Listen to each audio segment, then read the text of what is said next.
In the middle of tremendous darkness and personal tragedy, false lights are trying to guide us, and they can bring shipwreck. We must be focused on God's pathways and His light in the storms of life. Christ is the light of navigation.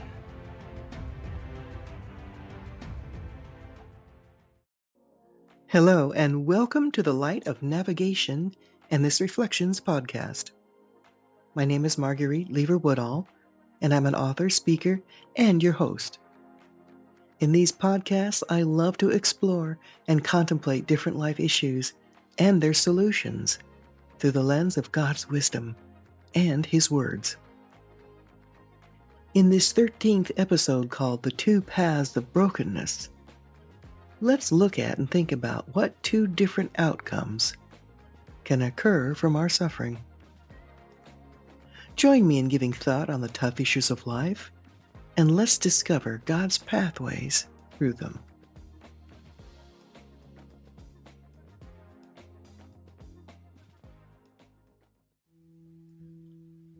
I told God at one point that I felt utterly broken with the death of my son.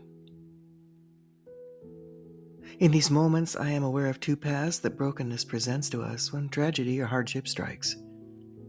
We have a choice between allowing the brokenness to shape us into the image of Christ, or choose the second path that reinforces a victim mentality and eventually propagates bitterness towards God and life in general. We must ask ourselves the questions that no one wants to ask. Will the brokenness we experience lead us to a greater dependence on God? Will it lead to the permanent acknowledgement that our weakness prevails in this life and only the Lord can be our strength? Will it break open our hearts to the point where we have dropped all pretense and learn to love others as we love ourselves? Will our focus shift to what really matters in this life and see it as Christ sees it? Or will we retreat into the bitter darkness of hatred towards God?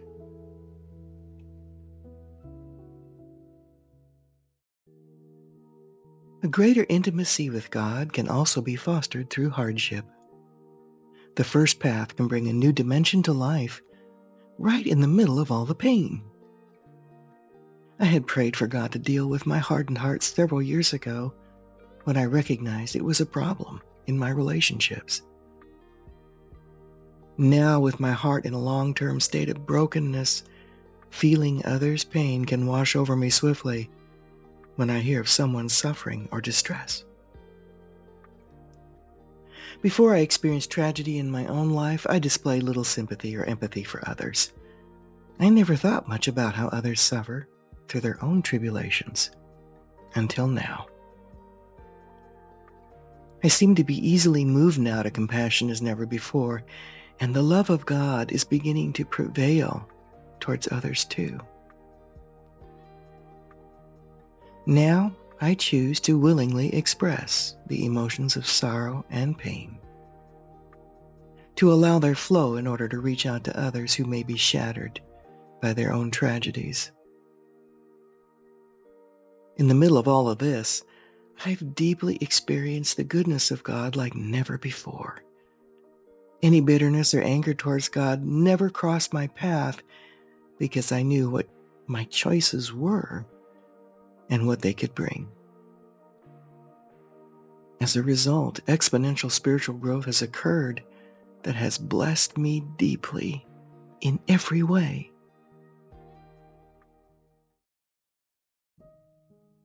The second path of brokenness can lead to a retreat in life.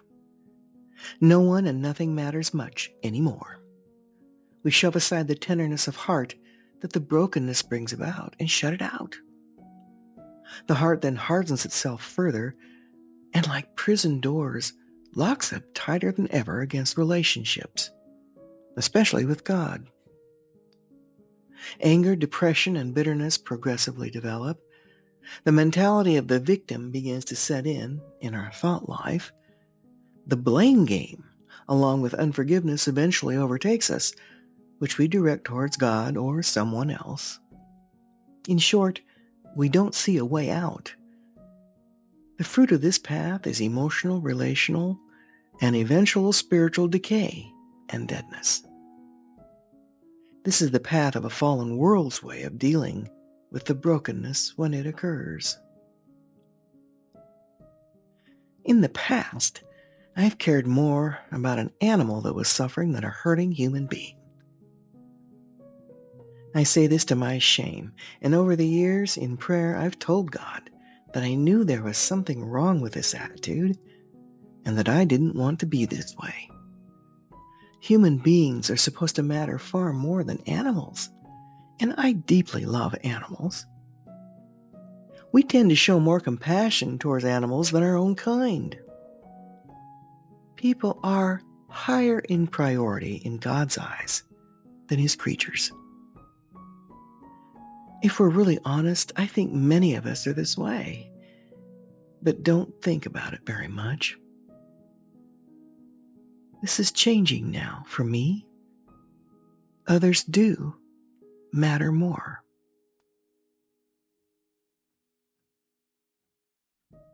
The death of my son inadvertently freed me from my bondage to a lack of concern for other people.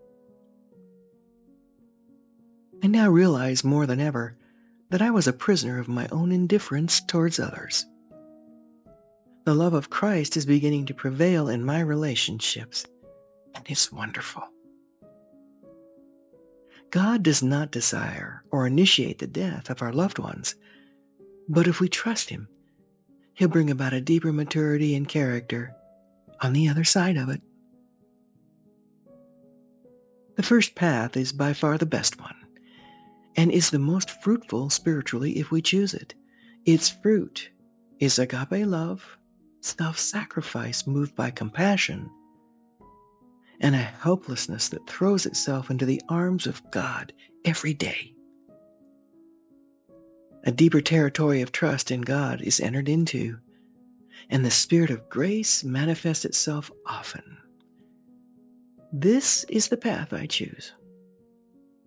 If we allow God to take our brokenness and deepen our character through it in our lives, and shun the world's way of dealing with it, then we've taken the right path. It is this path that participates in Christ's suffering, that leads to His holiness and the understanding of His heart and His heartbeat.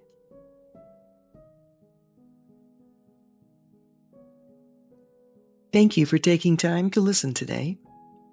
If this podcast encourages someone you know who needs to choose a good path, please pass it on. Your comments are valued, and subscribing would also be deeply appreciated. In the 14th episode of Reflections, called The Wailing Bench, I'll share with you an image the Lord revealed to me. The image was a compassionate snapshot from God's view of what it looks like when we're grieving and still trying to follow Him as well.